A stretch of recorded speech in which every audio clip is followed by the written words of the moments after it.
Então vamos aproveitar o nosso tempo. Você que trouxe a sua Bíblia, Romanos capítulo 12, para a gente meditar. Romanos capítulo 12, verso 11. Alguém aceita a água enquanto você abre a sua Bíblia?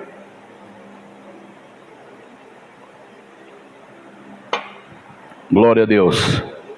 Eu já ia perguntar onde está meu óculos. Eu te falo, né? A idade está chegando, hein? Eu falei, mas cadê meu óculos, hein? Eu já ia falar isso aí, mas aí eu já... Teve uma outra aí que é uma peça que eu fui pego nessa peça procurando meu óculos. Eu tinha certeza que eu vim com ele, mas ele está aí contigo.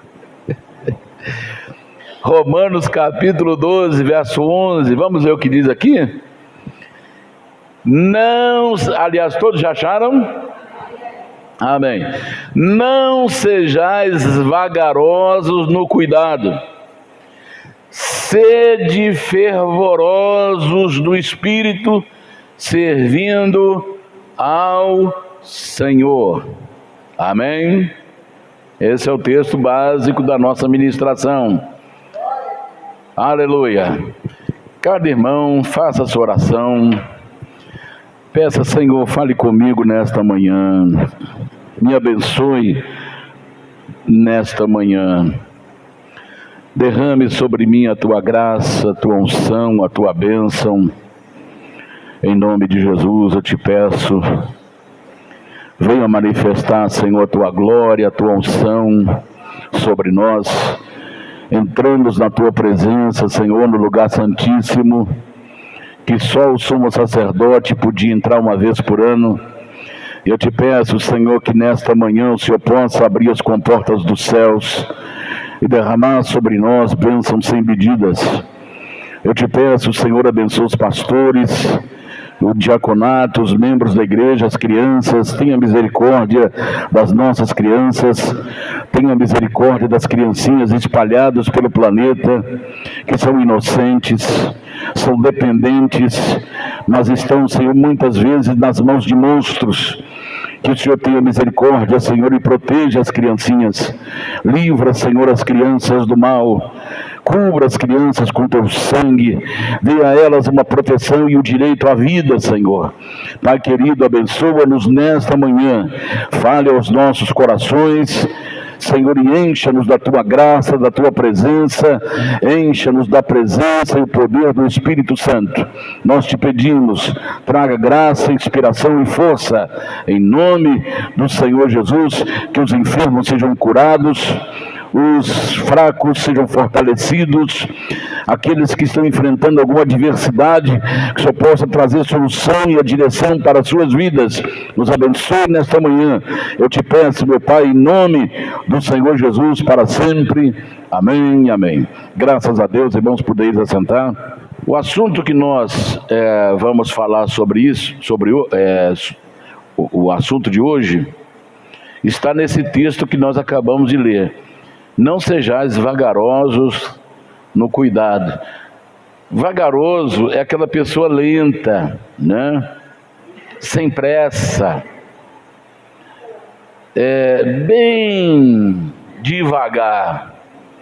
Existe até um ditado assim, devagar quase parando, né?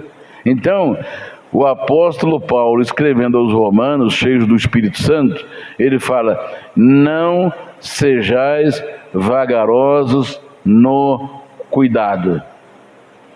Cuidar, irmão, não pode perder tempo. Cuidar de um filho não pode perder tempo.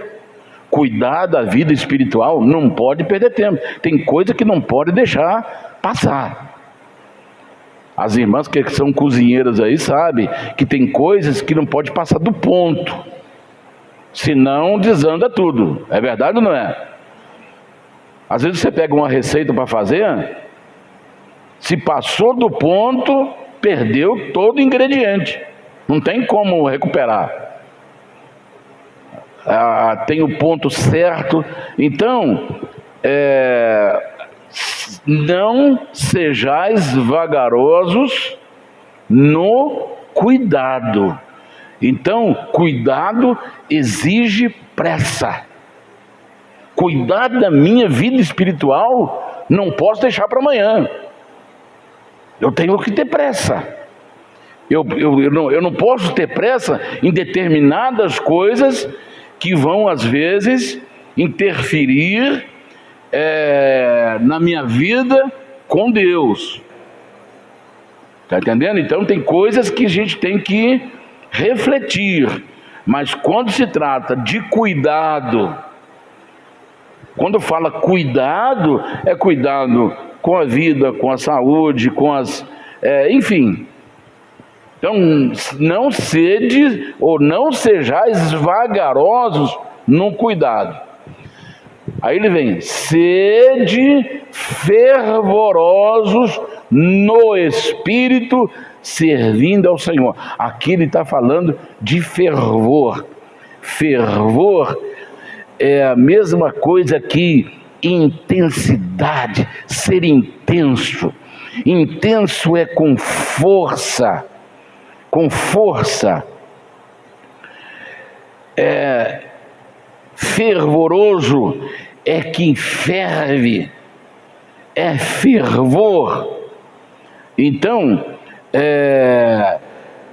quando os discípulos estavam indo para Emaús, após a morte de Jesus, já era o terceiro dia do seu sepultamento, eles iam para Emaús, 2 discípulos, e alguém se aproximou deles e começou a conversar com eles.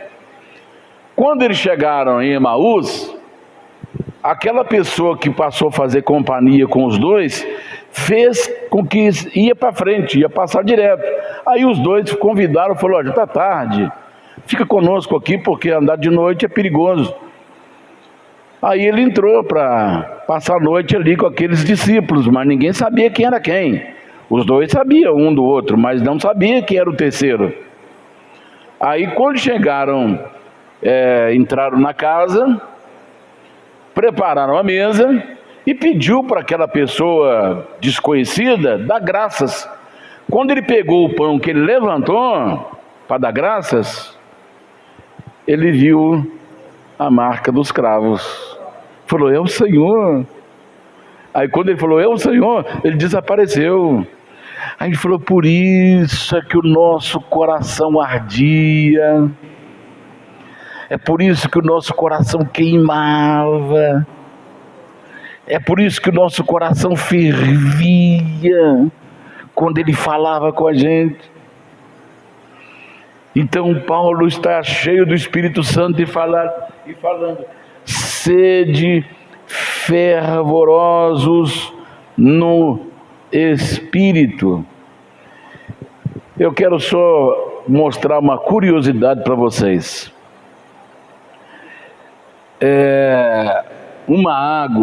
A água, ela ferve. Eu tive a curiosidade de ver, por exemplo, no litoral. Quem mora no litoral e vai fazer um café ou fazer uma coisa e precisa de água fervida, água quente, em ebulição, ela precisa de 100 graus. Para quem mora no litoral, ela precisa de 100 graus de calor para ela entrar em ebulição, ferver. Ebulição é quando transforma o líquido em gás, através das borbulhas, vai borbulhando. Então por isso que se você esquecer a água do café no fogo, se você encheu a leiteira, você vai encontrar só metade, porque a outra parte já foi embora, virou gás. Isso aqui é ebulição. Então quem mora no litoral precisa de 100 graus para aquecer a água, para que ela possa entrar em ebulição. Agora, quem mora, por exemplo, São Paulo, Minas Gerais, já precisa de 70 graus. Tá vendo a diferença? Aliás, 97 graus para quem mora no lugar mais alto e 100 graus para quem mora no baixo. Por que essa diferença? O que tem a ver quem mora lá no Baixado? Atmosfera. Vai prestando bem atenção que Deus quer nos ensinar hoje. Quanto mais alto, menos calor você precisa para aquecimento, para entrar em ebulição, para ferver, por causa da atmosfera. Isso é só uma curiosidade que eu estou passando para vocês aqui, hein? Mas que já traz para nós algumas lições. Então, quando um meteoritos são fragmentos de meteoro, pedaços de meteoro, que são minerais, que têm composição de ferro e outros minerais que estão aí. Às vezes um lixo espacial, uma nave que for abandonada, um satélite que está abandonado aí, já não está em desuso. Então, quando ele entra na atmosfera, quando ele está por fora da Terra, ele está intacto. Mas quando ele é atraído pela gravidade da Terra, ele é atraído e ele entra na nossa atmosfera, o que acontece com ele? Ele começa a queimar. Quando ele entra na nossa atmosfera terrestre, ele pega fogo. Se ele for um material resistente como o meteorito, ele vai ficar incandescente, ele vai ficar vermelho, ele vai virar uma brasa viva e ele vai descer iluminando tudo, porque quando ele entra na atmosfera, lá em cima lá é tão quente, que ele entrou na atmosfera, ele já entra, ele fica candescente, ele fica igual uma brasa, ele pega fogo. Se ele for muito pequeno, até chegar embaixo, ele já desaparece. Mas se ele for de um tamanho maiorzinho, ele já vai pegando fogo e vem e chega até a Terra, às vezes minúsculo, às vezes menor. Isso chama meteoritos, que quando entra na nossa atmosfera, ele pega fogo, ele fica incandescente. Então, aqui já entra uma lição espiritual para nós. Quanto mais eu entro na atmosfera, quanto mais eu subo na atmosfera espiritual, eu vou começar a ferver. Está dando para você entender? Quanto mais eu elevo a minha vida espiritual, eu começo também a entrar aqui naquilo que Paulo está falando. Sede fervoroso. Nós temos que estar fervendo no Espírito, servindo ao Senhor. O tema que eu quero abordar é o fervor do Espírito Santo. O fervor do Espírito Santo é o assunto que vamos tratar aqui hoje. Então, Paulo, cheio do Espírito Santo, está dizendo: sede fervorosos no Espírito. Preste bem atenção nisso agora. Um pastor, um pregador escocês, ele viveu no século XVIII, William Arnold, melhor dizendo, William Arnold. Ele viveu no século XVIII. No século XVIII, 1800 anos depois de Cristo, entre 1800 e 1900 depois de Cristo, século XVIII. E naquela época, ele era pregador, ministro do Evangelho e escritor. E um dos dois livros que se tornaram muito conhecidos, falava de Davi, falava da vida do rei Davi. Esses dois livros, número 1 e número 2, me fala a memória agora o título do livro, mas um dos dois livros, inclusive todos os dois livros foram até indicados por Spurgeon, Charles Spurgeon. Então esse pregador, pastor, ministro, ele era também escritor, teólogo. E numa das suas viagens para pregar o evangelho, naquela época, as locomotivas, os trens de passageiro eram movidos a vapor. A vapor. Então ele estava na estação esperando o trem sair para ele embarcar. E o trem perdeu a hora. O trem não saía. O trem não saía. Aí ele, preocupado, porque já tinha horas de atraso, ele procurou o responsável pelo trem e falou: meu amigo, o que está acontecendo com o trem? Está faltando água? Porque ele era movido a vapor. A água tinha que entrar em ebulição para fazer o trem andar.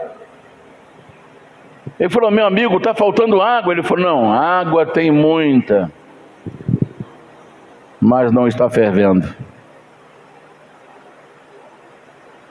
Água tem muita, mas não está fervendo. Igreja tem muita, mas não está fervendo. Por isso que não está saindo do lugar. Por isso que estão matando as crianças.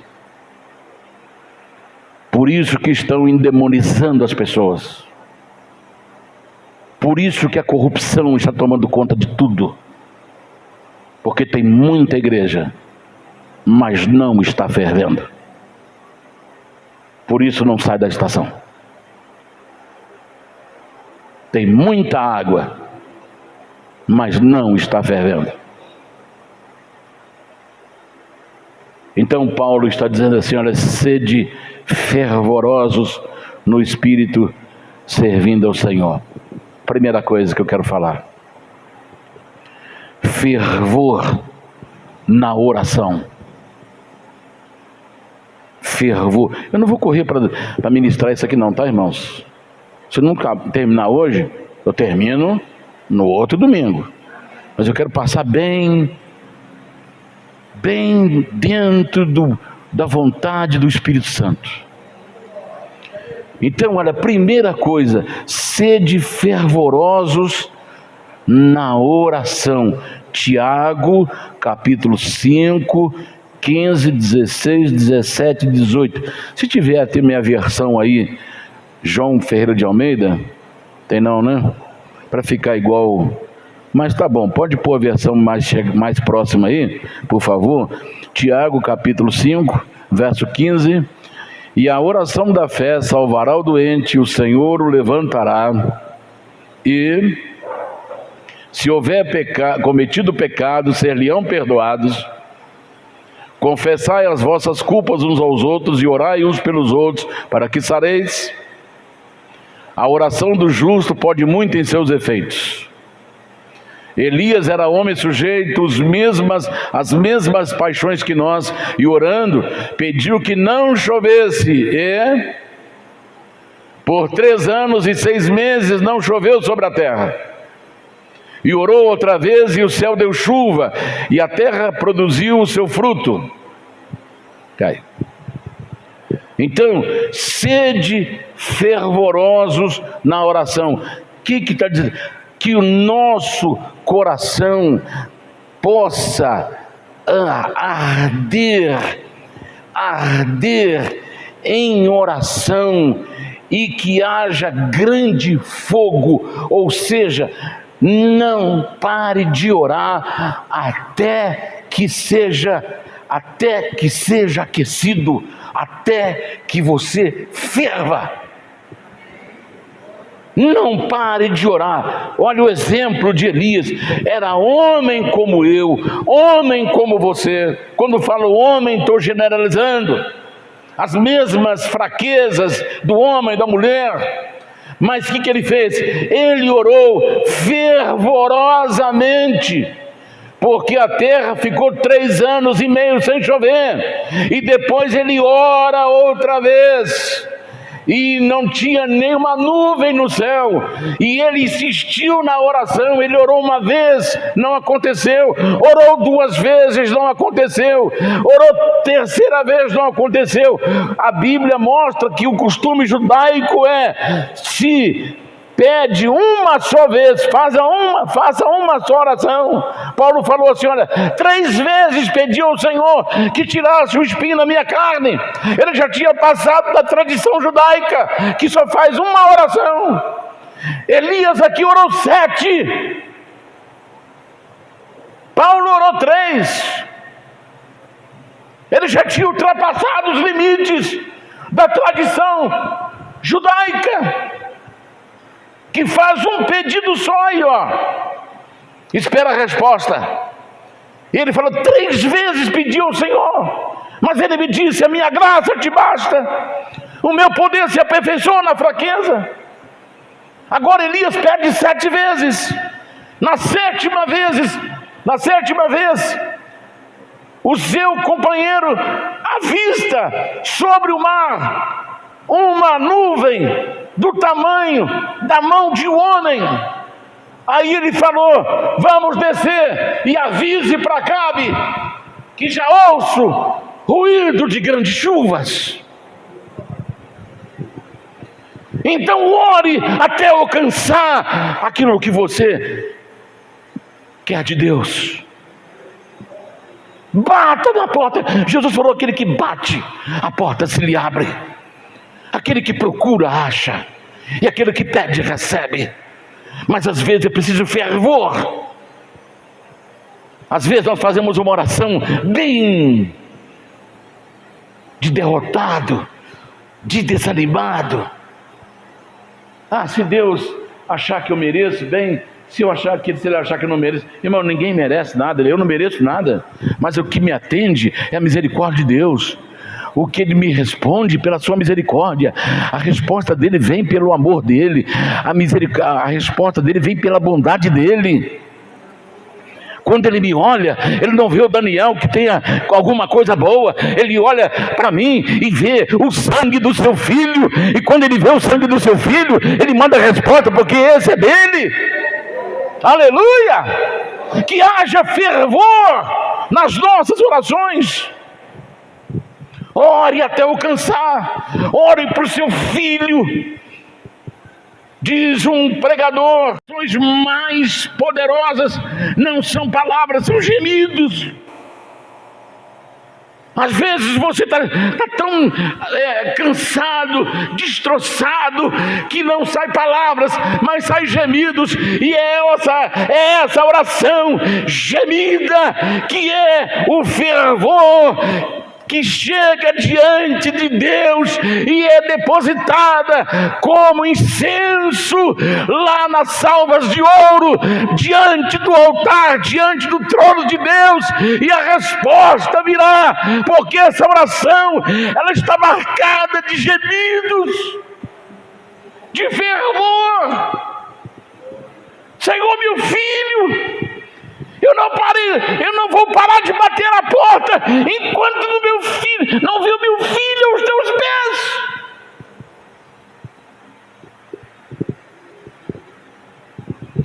Por que o filho às vezes não vem?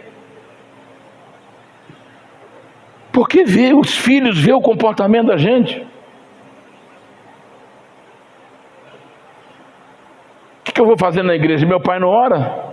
O que eu vou fazer na igreja? Minha mãe não ora? Deixa os seus filhos te orar. Deixa os seus filhos ver você orando. Deixa os seus filhos ver você chorando aos pés do Senhor. Havia uma fazenda. E nessa fazenda morava pai, mãe e 2 filhos.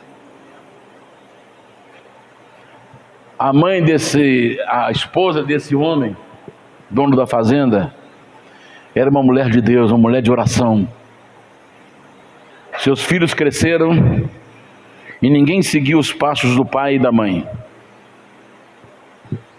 Seguiram por outro caminho. E a mãe nunca deixou de orar por eles. Aí morreu o pai, morreu a mãe.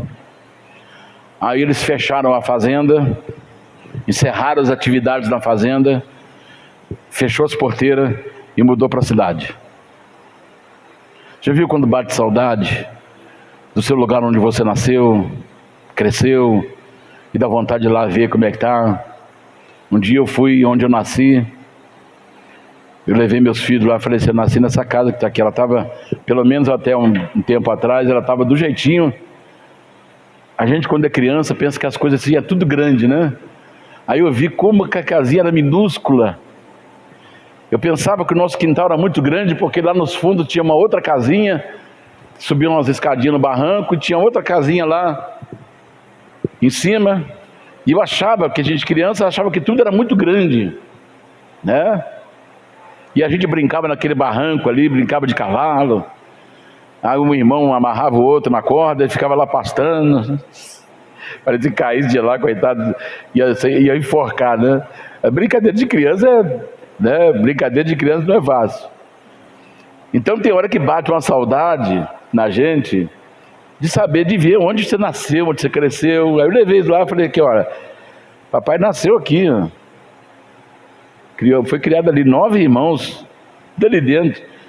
Quando ficava tudo, quando um pegava uma coisa, pegava todo mundo. Aí todo mundo ficava tudo preso dentro de casa.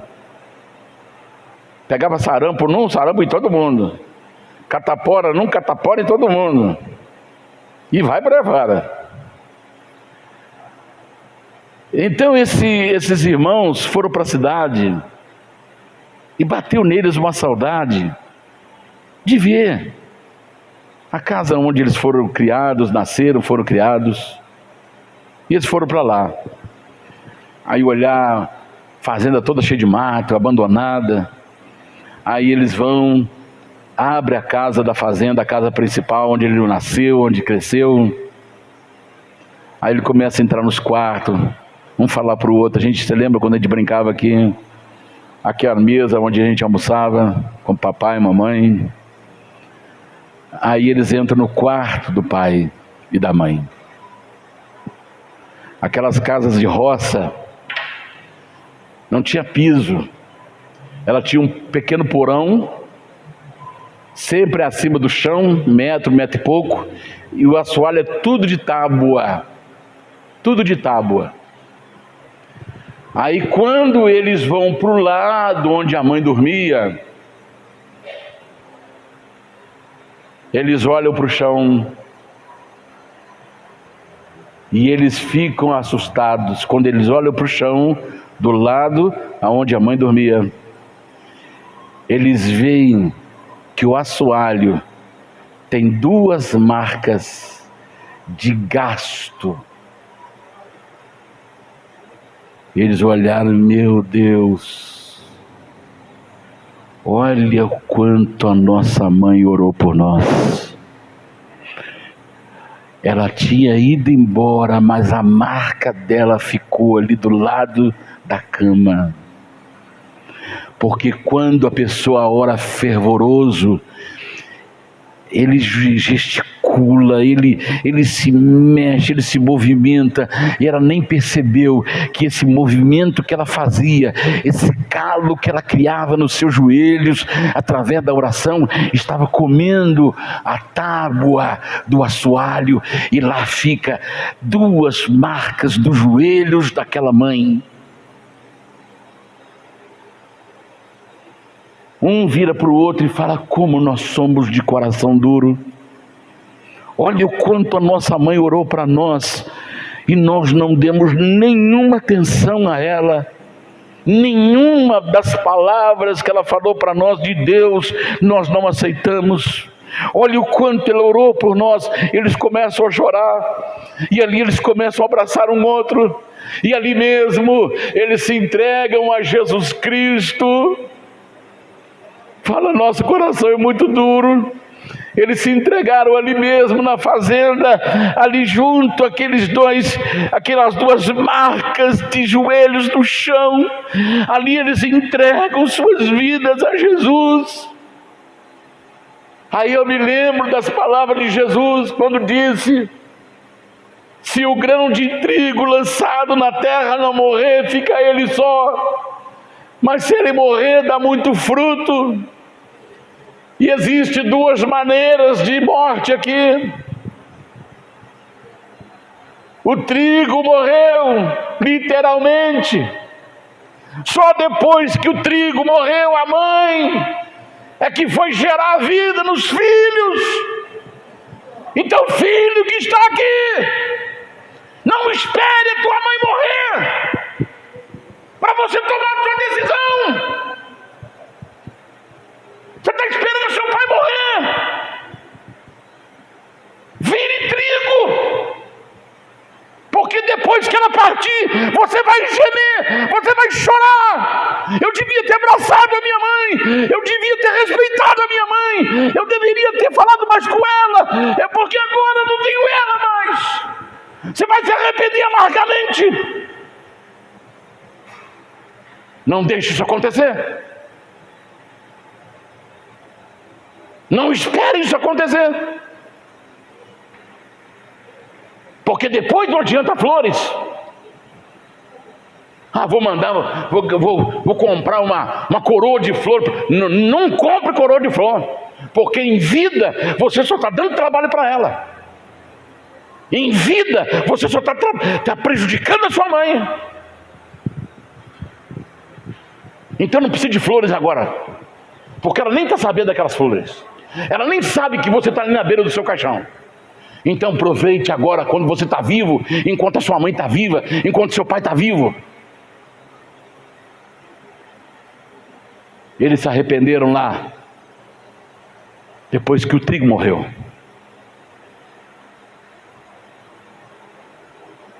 Eu imagino o arrependimento deles. Puxa vida, eu queria que a mãe estivesse aqui, o pai estivesse aqui, para eles verem a decisão que nós estamos tomando. Mas nem o pai nem a mãe não estavam ali mais. E você está esperando o quê? O seu trigo morrer para você fazer alguma coisa? O trigo que te protege? Você está dando ouvido mais ao trigo que te protege, ou o joio que quer a sua destruição? A quem você está dando ouvido mais? Ou está dando mais ouvido?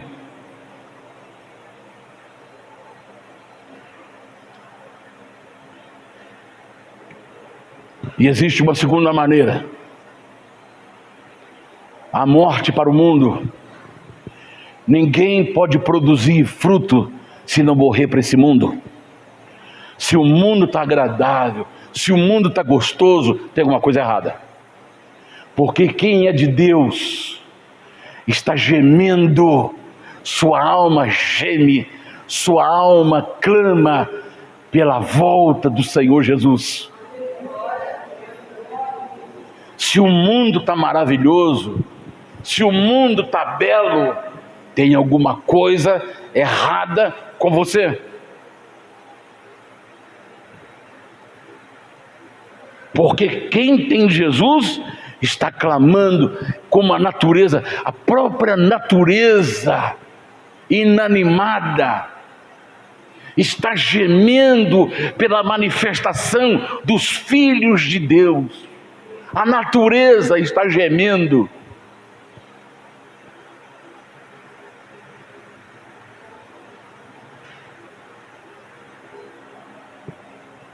Então a segunda morte que pode germinar e dar fruto é a morte para o mundo. Paulo fala na sua carta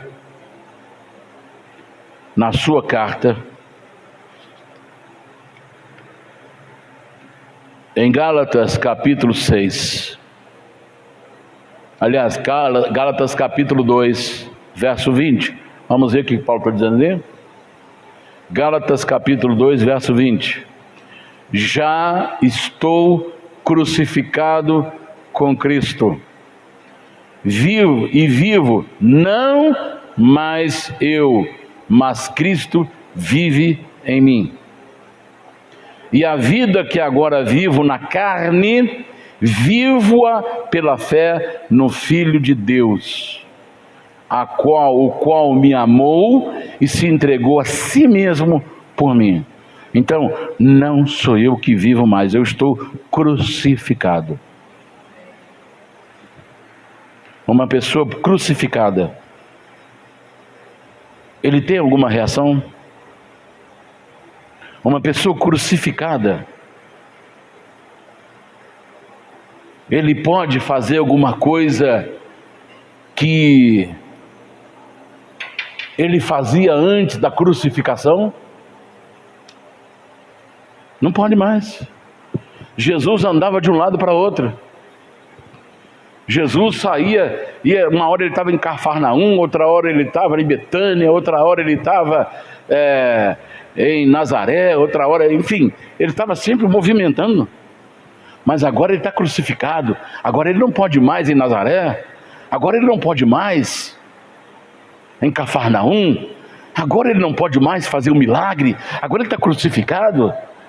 Então o Daniel vivia uma vida desregrada, mas agora o Daniel está crucificado. Então agora o Daniel não tem esse tipo de vida mais, porque agora eu estou crucificado.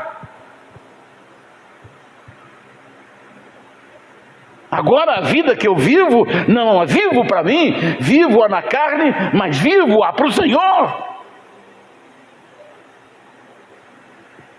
Está dando para você entender?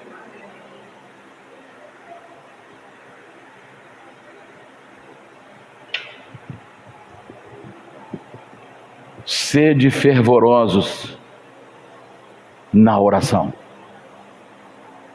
Não pare de orar enquanto você não obter resultado. Filho, vem cá. Olha, hoje eu tenho assim uma alegria muito grande. Quando eu me converti, eu peguei meus 2 irmãos mais novos, o caçula e o depois do caçula, e eu arrastei eles para a igreja comigo. Eu tenho foto segurando na mão deles. Aí eu pegava ele, o caçula, ajoelhava na beira da minha cama e orava junto com ele, com a mão sobre o ombro dele, orava por ele. Aí eu olhava para ele e estava assim, doido para levantar, né? Mas eu estava com a mão no ombro dele. Você pode tentar levantar, mas daqui você não sai. E hoje ele é um servo de Deus e continua firme. Não era porque eu não sou pai dele que eu não iria cuidar deles. Eu levava eles para a rua comigo e a gente fazia culto na rua. Na rua. Juntava eu e ele, sempre procurava um lugar deserto, né? Tá igual João Batista, mas todo mundo ia atrás de João Batista, e nós ficávamos lá, na rua, nós 3. Um dia eu passei lá, falei, aqui que a gente fazia culto. Aí um dos meus irmãos, aí tinha gente a quase 200 metros. Ó, vocês aí, se não aceitar Jesus, vai tudo para o inferno. Essa era a pregação de João Batista. Lá eles não estavam escutando nada, porque não tinha megafone, não tinha microfone, não tinha nada. Eles estavam falando, mas o que aqueles 3 estão fazendo ali? Parece que eles estão pirados, aqueles 3 ali, né? Mas a pregação parece loucura. Paulo fala assim, olha, a pregação parece loucura para quem não é espiritual.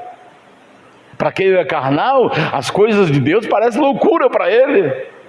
Às vezes a pessoa passa na rua que vê todo mundo orando junto e fala, esse pessoal está ficando louco. Deus não é surdo, não.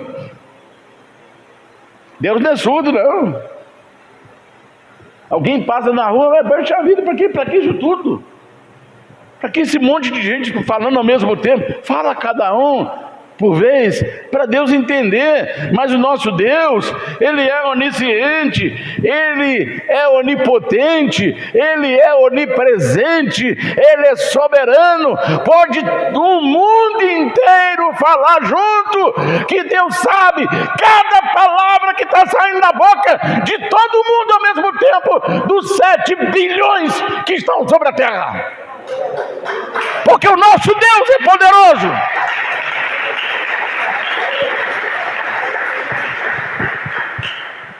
Então, sede fervorosos na oração.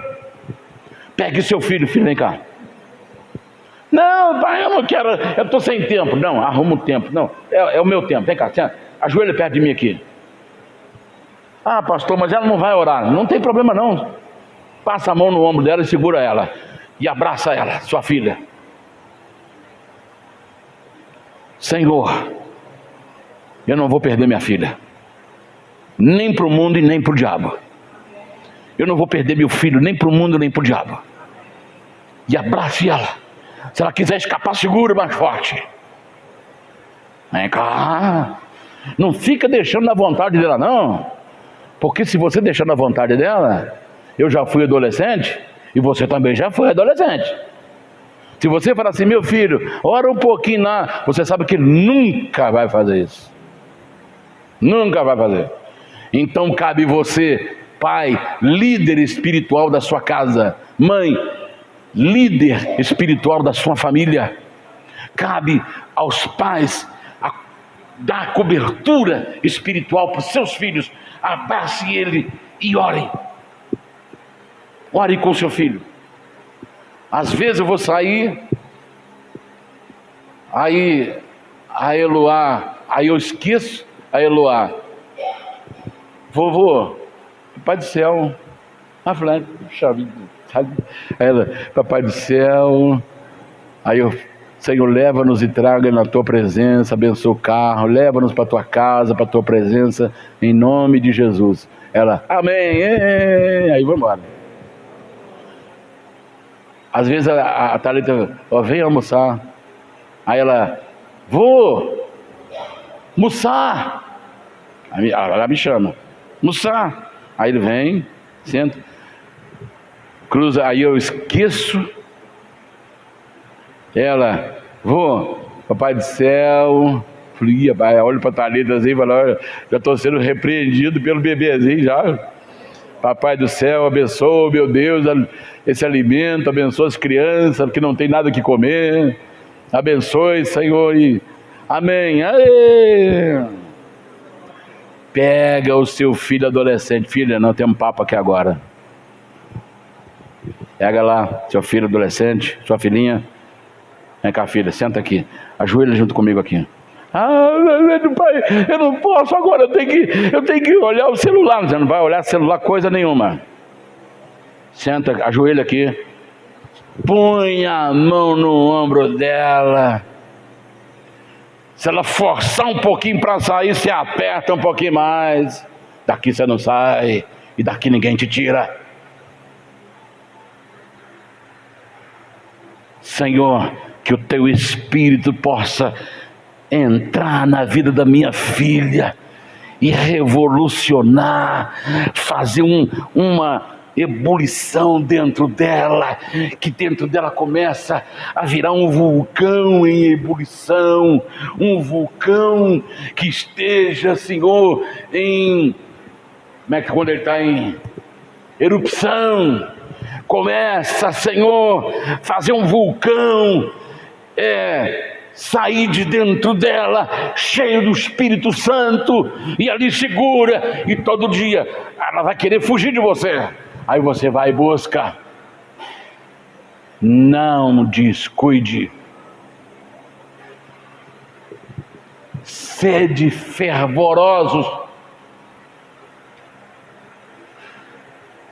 Não sedes vagarosos no cuidado. A hora que ela quiser, ela vai. Ela nunca vai querer. Escreva isso que eu estou dizendo para você. Escreva isso que eu estou dizendo para você. Ela nunca vai querer. Mas ela tem um pai, ela tem uma mãe que quer. Então vai lá e pega no braço. Eu fiz muito isso com meu irmão caçula. Muito. Punha ele ajoelhado do meu lado.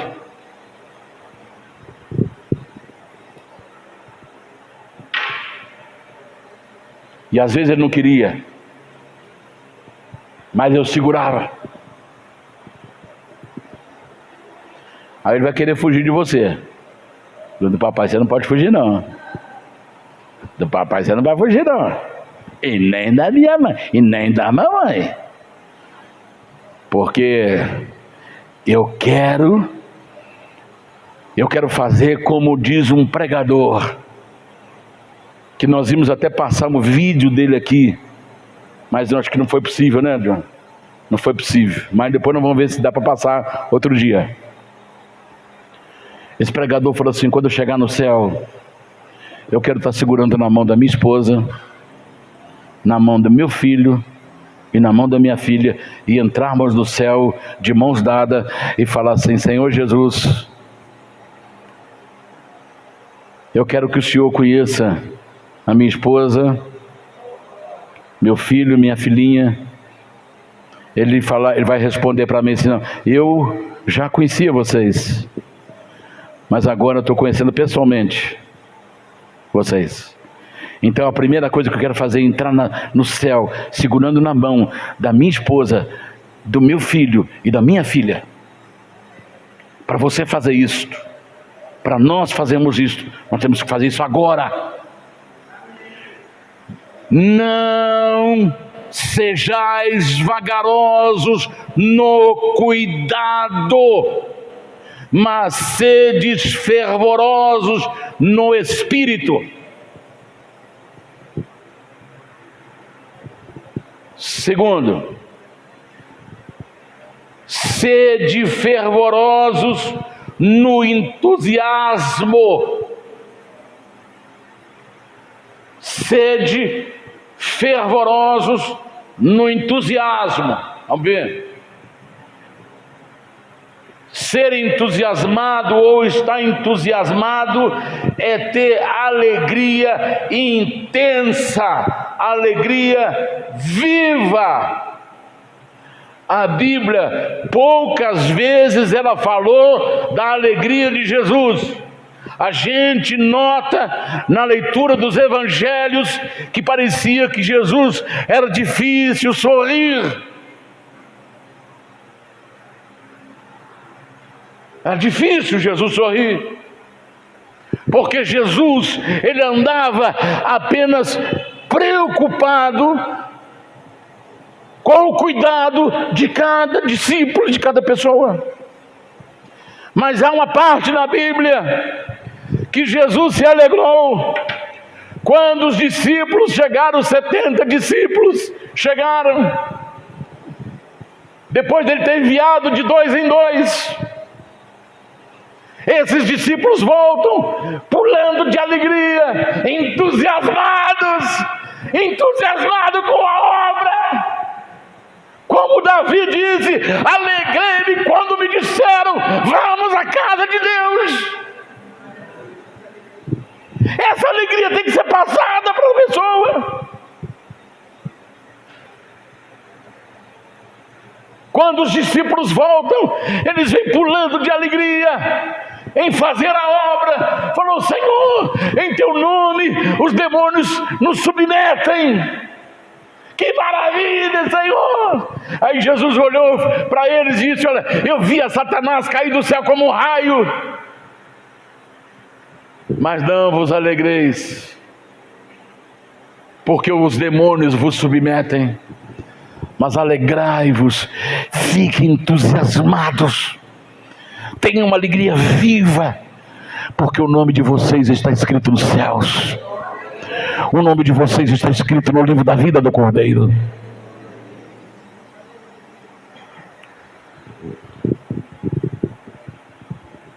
Aí o versículo seguinte diz assim: então alegrou-se Jesus do Espírito Santo. Jesus ficou alegre. São um raro momento que eu posso imaginar Jesus sorrindo naquela hora, e naquela hora ele alegrou-se, Jesus, no Espírito Santo, e disse: Pai, muito obrigado, porque o Senhor ocultaste essas coisas aos sábios e entendidos, e revelou isso aos pequenininhos. Jesus se alegrou. Então, olha, a obra de Deus, sede fervorosos no Espírito, servindo ao Senhor, nós temos que fazê-lo, ser entusiasmados no serviço do Senhor. Atos capítulo 17, verso 6. Atos 17, verso 6. E não os achando, trouxeram Jason e alguns irmãos à presença dos magistrados da cidade, clamando: estes que têm alvoroçado o mundo chegaram também aqui. Aleluia. Esses que têm alvoroçado o mundo. Alvoroçado é a pessoa estar em estado de grande alegria. De grande alegria. Deu para você entender? Esses que têm alvoroçado o mundo. O que tem passado para o mundo? Alegria. Alegria por conhecer o Evangelho. Tem uma, eu não sei se ela é cantora ou artista de TV,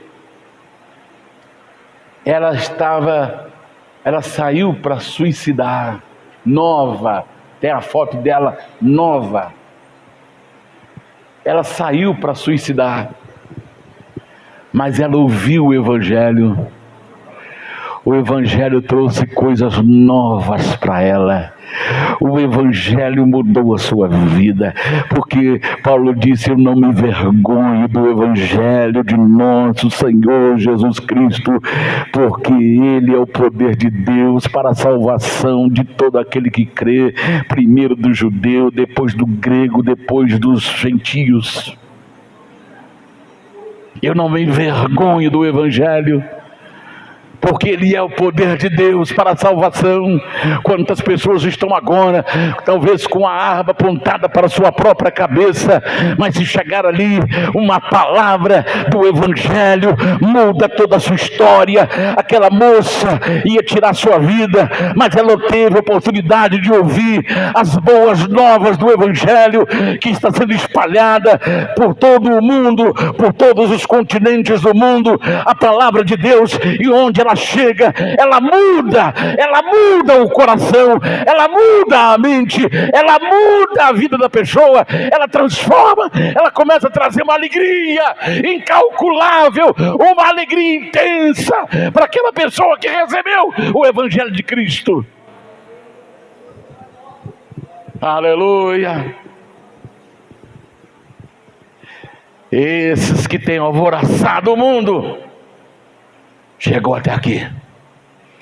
Espalhe a alegria de pertencer ao Senhor.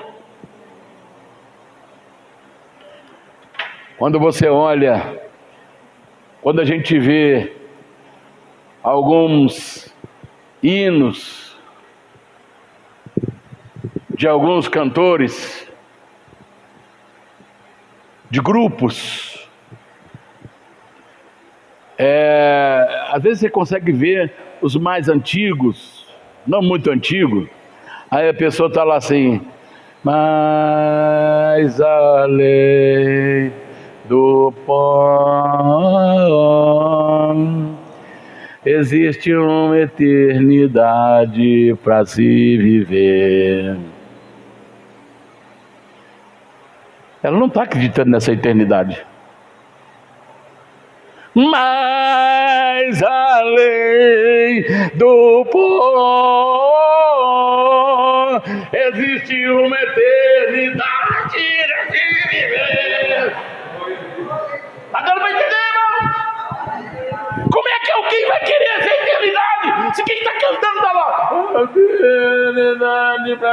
quase parando. Esses que estão alvoroçando o mundo chegaram até nós. Esses que estão alvoroçando o mundo chegou até aqui. Aleluia! Traga esse alvoroço para sua casa. Traga esse entusiasmo para sua casa. Entra com esse entusiasmo dentro da sua casa. Me alegrei quando me disseram: vamos à casa de Deus. Eu tenho que ir lá hoje. Aí seu filho vai ver, fala: o pai vai na igreja, obrigado. E ele quer me obrigar a ir? É ruim, hein? Aí você fala: pastor, eu tenho orado a Deus e meu filho não está obedecendo, não quer. Começa pela gente. Começa pela gente. Está dando para você entender? Nós somos os maiores exemplos, nós somos os maiores professores para aqueles que nos odeiam. Entusiasmo. Sede entusiasmados no serviço de Deus.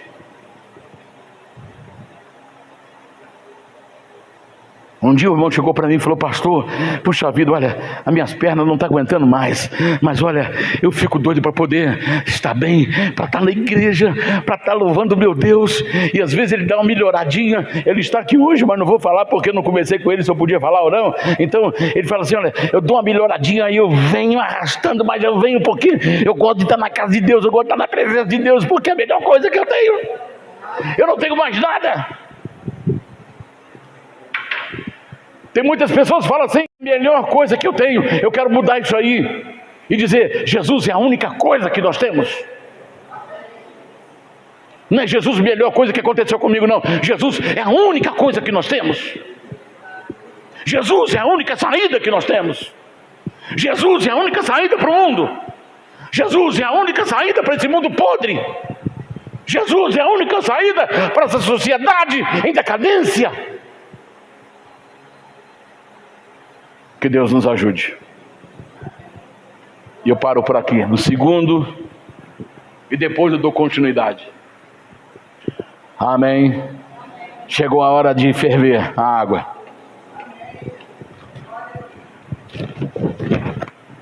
Vamos ir para a boca do fogão.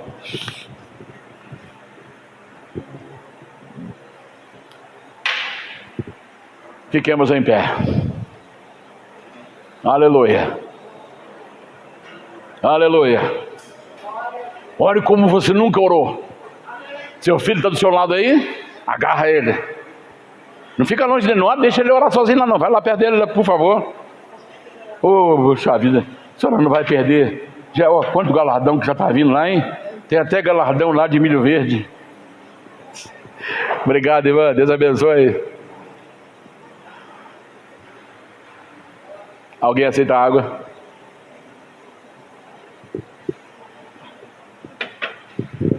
Ore como você nunca orou.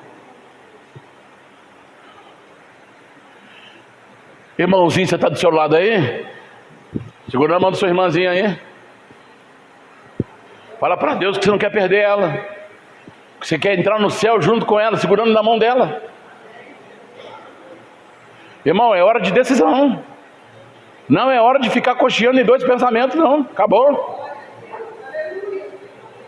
Deus vai sacudir essa terra. A hora chegou. Agarra seu filhinho aí. Segure na mão da sua esposa. Ora como você nunca orou. Feche os seus olhos, por favor. Feche os seus olhos, por favor. Fale para Deus: Senhor, eu quero entrar no céu. Fale você para Deus. Fale para Deus que você quer entrar no céu segurando a mão da sua esposa, do seu filho, do seu marido, do seu filho, da sua filha. E ninguém vai tirá-lo de ti. Você não criou. Às vezes os pais usam aquela expressão, quando o filho casa, vai embora, ou ele quer uma profissão, ele quer morar sozinho. A gente não cria filho para a gente cria o filho para o mundo. Não, nós não criamos. Servo de Deus não cria filho para o mundo, não. Servo de Deus cria filho para Deus. Servo de Deus cria filho para o céu. Servo de Deus cria filho para o Senhor. E ele é do Senhor. E ninguém vai encostar. Satanás não vai encostar o dedo enferrujado dele, aquelas unhas sujas e imundas, nos seus filhos, nos nossos filhos, nos nossos netos. Fecha os olhos, vamos orar.